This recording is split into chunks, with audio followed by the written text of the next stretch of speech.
Dan juga yang paling bahaya adalah kita menggunakan budget berpromosi ya.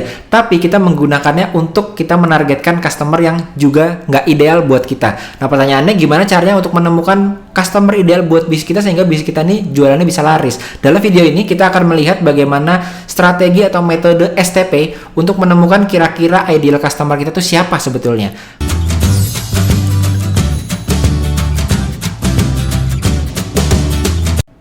Banyak dari kita yang sudah mulai berjualan tapi nggak juga menemukan titik larisnya ya, atau istilahnya produk kita tuh nggak laku-laku.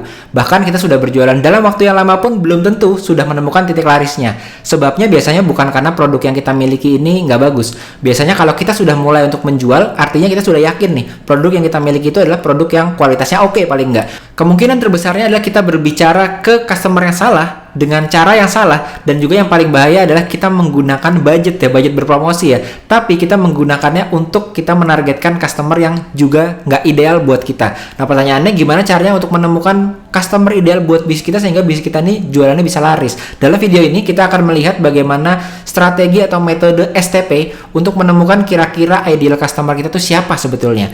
Halo, kembali lagi bersama saya Yosef, founder dari Sekolah Pebisnis, dan kurang lebih selama 8 tahun saya telah mengembangkan bisnis saya menggunakan dunia online marketing. Saya juga memiliki akun-akun di Instagram dan membantu teman-teman yang ingin mengembangkan bisnisnya, terutama klien-klien saya di dunia online sehingga bisnisnya bisa berkembang ya di dunia online.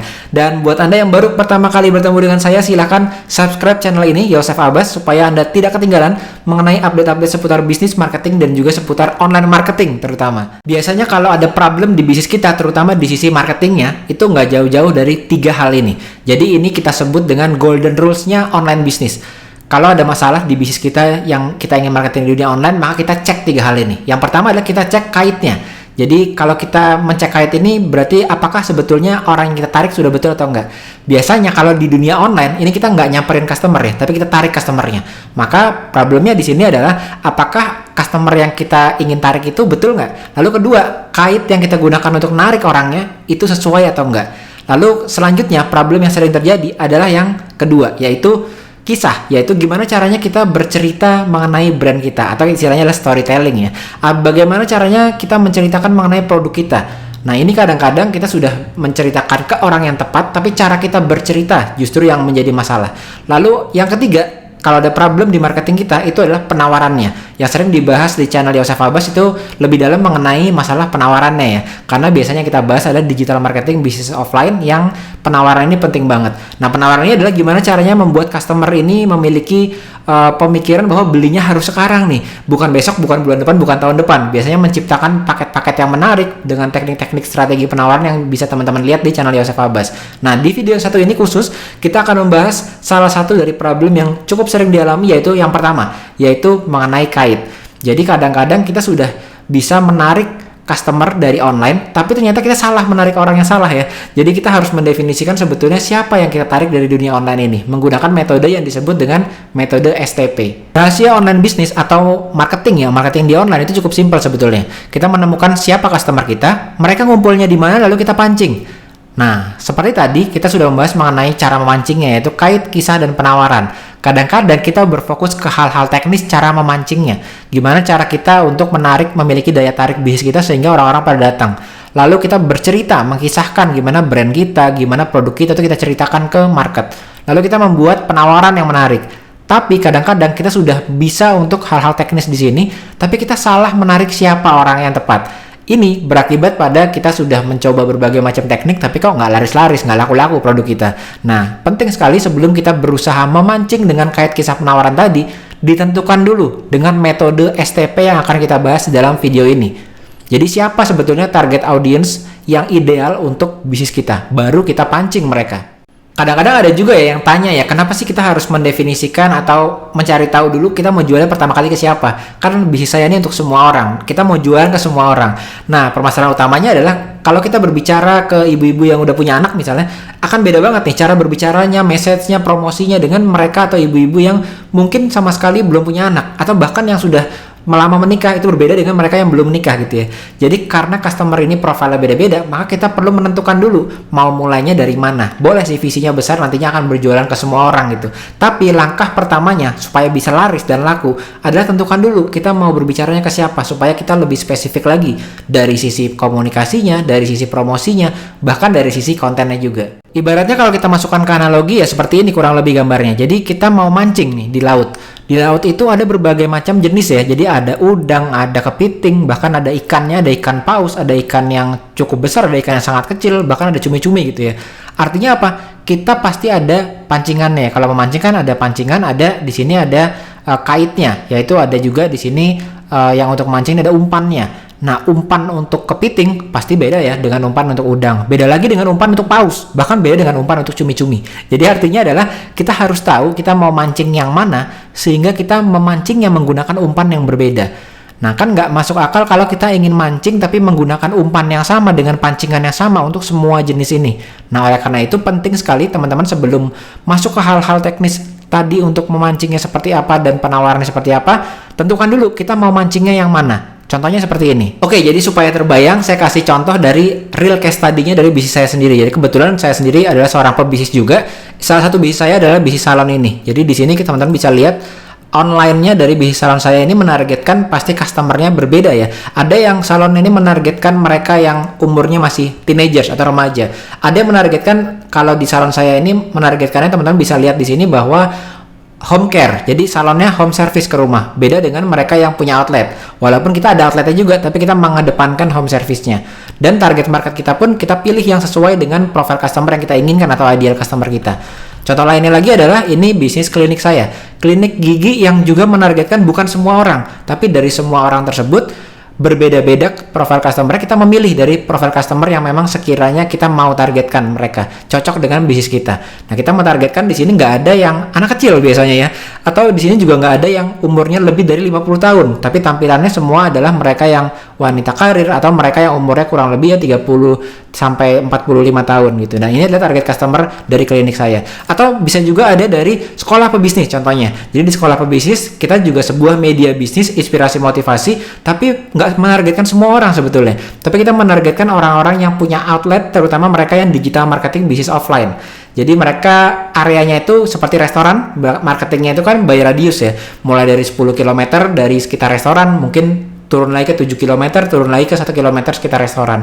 Jadi digital marketing bisnis offline. Itu sebabnya kalau teman-teman scroll biasanya inspirasi-inspirasi yang kita ambil, bahkan orang-orang yang kita interview, ini adalah mereka-mereka yang kurang lebih bisnisnya ini ya ada outletnya atau paling tidak menjual barang-barang atau service jasa yang di sekitar area tertentu, di kota tertentu, di area tertentu. Itu biasanya kita masukkan ke sekolah pebisnis. Lalu lainnya lagi di Yosef Abbas. Ini saya membahas khusus mengenai digital marketing yang segmennya ini adalah merancang penawaran, terutama buat mereka yang punya bisnis. Jadi fokusnya ke pebisnis, bukan ke creator gitu ya. Jadi selalu ada segmentasinya. Nah, kita sekarang sebelum kita masuk ke dalam cara marketingnya, gimana caranya kita pilih dulu kita mau marketingnya ke siapanya. Oke, mari sekarang kita mulai gimana caranya untuk menentukan customer yang ideal atau customer yang tepat untuk bisnis yang kita miliki saat ini adalah dengan metode STP. 3 langkah utama. Yang pertama adalah S-nya itu adalah segmenting, kedua T-nya adalah targeting, dan ketiga P-nya adalah positioning. Yang pertama, supaya mudah saya selalu bilang adalah yang pertama tuh segmenting tuh sadar beda bahwa customer kita ini beda-beda. Yang kedua targeting adalah kita pilih, kita mentargetkan ideal buyer yang mau kita pilih yang mana. Setelah itu baru langkah yang ketiga, gimana caranya kita memposisikan bisnis kita terutama di mata customer yang ideal tadi. Gimana cara kita stand out di depan mereka. Nah, langkah pertama kan segmenting ya, sadar beda. Artinya di sini kita sudah mulai tadi melihat gambar yang kurang lebih sama bahwa customer kita ternyata walaupun di area yang sama, walaupun kelihatannya secara garis besar sama, ternyata kita harus lebih dalam lagi melihat apa sih perbedaan dari orang-orang yang biasanya nih melihat bisnis kita. Ternyata orangnya beda-beda nih. Nah, tahap pertama kita mensegmen dulu, kita menyadari dulu saat ini bahwa apa sih perbedaan customer-customer yang bisa kita targetkan. Kita breakdown, pilih beberapa customer yang berbeda-beda. Lalu tahap selanjutnya setelah kita mensegmen tadi, segmen ini bisa bermacam-macam. Bisa jadi kita dari customer yang saat ini kita lihat itu kita bisa mensegmen berdasarkan demografi. Umurnya apakah beda, gendernya apakah beda, mungkin etnisnya, sukunya berasal dari mana mereka, mungkin beda juga, mungkin tingkat pendidikannya, status pernikahannya, dan lain-lain. Itu demografi. Bisa jadi kita coba gali dari sisi geografisnya. Misalnya lokasi mereka di kota apa, itu biasanya mereka memiliki perbedaan dengan customer yang dari kota apa. Atau psikografisnya. Oh ternyata ada berbagai macam kepribadian atau bahkan kepercayaan atau gaya hidup mungkin dan perilaku yang beda-beda ternyata dari customer yang biasanya nanya-nanya ke kita. Jadi kita sadar dulu bahwa ada perbedaan dari orang-orang yang saat ini berinteraksi dengan kita. Setelah itu, tahap selanjutnya baru kita akan masuk ke yang kita sebut mentargetkan. Jadi kalau tadi S, ini masuk ke T-nya, targeting. Pilih ideal buyer kita mau yang mana. Contohnya di sini kita pilih yang cumi-cumi gitu ya. Dari semua yang sudah kita breakdown tadi, kita pilih satu, yang mana yang kita inginkan. Pilih ideal buyer kita. Nah, ini yang paling berbahaya. Resiko gagal menentukan ideal buyer kita. Berjualan di lingkungan yang kita nggak inginkan, ke tipe orang yang kita nggak suka, dengan bisnis yang kita benci menjalankannya. Jadi dari ketiga itu segmenting, targeting, sama positioning. Biasanya kedua yang pertama ini yang paling penting nih. Jadi segmentingnya sadar beda bahwa target market kita ini beda-beda. Lalu kedua adalah setelah sadar beda kita masuk ke targeting, baru dipilih. Nah kadang-kadang kita masuk langsung ke yang memposisikan bisnis kita di depan customer kita supaya kita dipilih sama customer kita. Padahal kita belum melakukan segmenting sama belum targeting. Biasanya risikonya apa teman-teman? Yang tadi ya, yaitu kita gagal menentukan target market kita ini siapa, sehingga banyak loh sebetulnya yang kita hanya melihat sebuah bisnis hanya dari apakah itu berpotensi profit aja. Tapi kita ngejalaninnya itu sengsara ya. Karena kita bisnis ini kan maunya dalam jangka waktu yang panjang. Pastikan kita senang untuk melayani customer tersebut. Pastikan kita suka dengan karakter dari ideal target market tadi. Jadi pastikan kita tahu segmennya yang mana, kita memilih segmen yang memang kita ngerti dan kita suka untuk melayani mereka. Sehingga apa? Kita berbisnisnya bisa long term. Nah, satu tahapan nih bridging sebelum teman-teman masuk ke positioning. Jadi ada STP. Setelah teman-teman yang pertama pilih marketnya, pilih target buyer teman-teman, ideal customer-nya siapa. Setelah itu teman-teman cek yang ini. Jadi cek profitable ke depannya seperti apa itu setelah kita menentukan kita mau servingnya yang mana yang kira-kira kita cocok ya. Kenapa? Karena kita maunya long term tadi. Setelah kita pilih target market dan target buyer yang kita inginkan idealnya, baru masuk ke tahap yang kedua. Cek kompetitor yang ada di sekitar target market Anda yang sekarang. Terlalu red ocean nggak? Apakah juga banyak bisnis yang sama yang melayani target market yang tadi Anda pilih? Kalau iya, mungkin bisa ganti ke target market yang terfavorit kedua. Lalu setelah itu cek juga, apakah potensinya besar nggak di sana? Marketnya besar nggak? Jangan-jangan nggak ada yang serving target market itu, tapi marketnya nggak besar, terlalu kecil. Maka kita nggak bisa grow dalam jangka waktu lama. Lalu masuk lagi yang setelahnya. Yang saat ini penting itu adalah cek juga, apakah bisa di-scale nggak secara digital. Jadi belum tentu ya bisnis teman-teman ini punya outlet, tapi semuanya bisa di-online-kan. Banyak bisnis yang cukup sulit kalau kita mau scale dari sisi online-nya. Bisnis jasa bisa di-scale secara online, tapi tidak semua jasa bisa di-scale secara online. Nah, jadi teman-teman cek apakah digital friendly nggak. Lalu selanjutnya baru cek, memastikan bahwa teman-teman bisa berbisnis di kategori tersebut dalam jangka waktu yang long term. Orang butuhnya itu terus-terusan butuh, bukan hanya sekedar bisnis yang lagi tren aja. Nah, kalau semua tahapan tadi telah teman-teman jalankan, yang mulai dari 3 tahapan tadi kan S, T, lalu P. Nah, S dan T-nya ini paling penting sekali dan sering kita lewatkan. Biasanya gejalanya atau simptomnya bahwa kita melewatkan tahapan tadi adalah kita sekarang menargetkan orang yang terlalu luas. Kita juga nggak tahu nih bisnis kita itu sebetulnya mau scale-nya caranya seperti apa dan mentargetkannya ke siapa, potensinya besarnya seberapa. Karena kita belum melakukan S sama T-nya tadi. Nah, selanjutnya setelah kita sudah jelas kita mau menarik siapanya, kita mencari di mananya, lalu kita memancing atau menciptakan kaitnya ya. Nah, kait terbaik buat bisnis untuk menarik customer itu adalah memposisikan bisnis kita menjadi berbeda dibandingkan dengan orang lain, dibandingkan dengan kompetitor kita yang di market yang sama. Caranya bagaimana? Caranya dengan melakukan positioning. Jadi tadi yang pertama S, segmenting, kedua targeting, ketiga memposisikan. Sadar beda, lalu memilih targetnya, lalu kita memposisikan diri kita menjadi berbeda.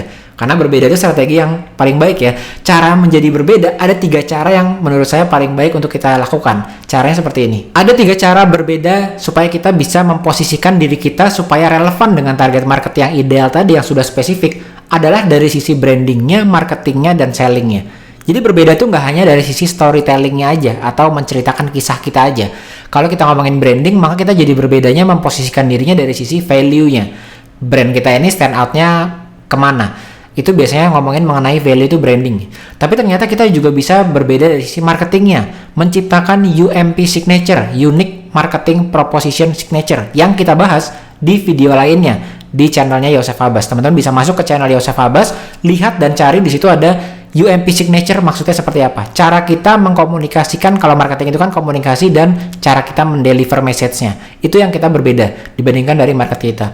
Lalu dari sisi penjualannya atau sellingnya, memposisikan diri kita dengan merancang penawaran. Contohnya, di video sebelumnya kita juga sudah ngomongin masalah 5 penawaran terbaik buat teman-teman yang punya digital marketing bisnis offline. Penawaran ini masalahnya adalah teman-teman memiliki berbagai macam penawaran, walaupun produk teman-teman satu tapi bisa menargetkan orang yang berbeda. Itu adalah merancang penawaran, berbeda dari sisi sellingnya. Nah, jadi setelah kita sudah mendapatkan S-nya, T-nya, lalu positioning yang teman-teman menggunakan ketiga strategi ini yang teman-teman bisa temukan di channelnya Yosef Abbas. Oke teman-teman, jadi itu dia tadi tipsnya, caranya supaya teman-teman bisa lebih laris lagi, lebih laku lagi. Kenapa? Karena kadang-kadang kita lompat ke tahapan yang ketiga, positioning, atau menarik target market kita, menarik orang ke dalam bisnis kita, padahal kita belum tahu kita mau jadi berbedanya dengan siapa. Kompetitor kita siapa? Kita menargetkan yang orang yang sama nih, mau nargetinnya siapa? Ini kita belum jelas di tahapan yang pertama S dan T, tapi kita sudah berusaha menjadi berbeda. Nah, sebelumnya kita harus pastikan dulu, sudah ketemu kira-kira kita mau komunikasinya detailnya ke siapa, targetnya, lalu kita temukan juga ya, kita pilih ya. Jadi sadar beda, lalu memilih target market kita siapa, ideal customer kita, baru masuk ke tahapan positioning yang ada 3 langkah tadi ya. Ini kita bahas lebih detail lagi di channel Yosef Abbas. Jadi kalau teman-teman sampai saat ini belum mampir ke channel Yosef Abbas, belum subscribe channel Yosef Abbas, subscribe sekarang juga, karena supaya nggak ketinggalan update-update terutama tips bisnis, marketing, dan terutama seperti ini, online marketing untuk mengembangkan bisnis teman-teman yang sedang dijalankan saat ini. Oke teman-teman, jadi terima kasih udah menyimak insight-insight di dalam video ini, dan jangan lupa juga mampir ke Instagramnya @sekolahpebisnis supaya teman-teman bisa bertemu dan mendapatkan inspirasi interview-interview kita bersama para pebisnis-pebisnis yang bisa jadi teman-teman menangkap inspirasi dan insight-insight yang berguna buat bisnis teman-teman. Dan oke, kalau gitu sampai jumpa lagi bersama saya Yosef di video-video lainnya. And don't forget to elevate your mindset and start your success journey today. Saya Yosef, sampai jumpa di video-video selanjutnya. Dadah!